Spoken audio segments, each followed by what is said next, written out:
শাক আছে, ভাত আছে, ভাবনা কিসের? লাল শাক এটা গ্রাম বাংলার ঐতিহ্যবাহী সুস্বাদু খাবার।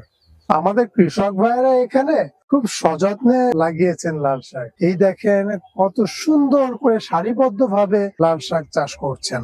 পল্লীকবি জসীমউদ্দিন বলেছেন, ক্ষুধা মিটেছে, ঘরে আগুন জ্বলেছে, জীবন চলছে।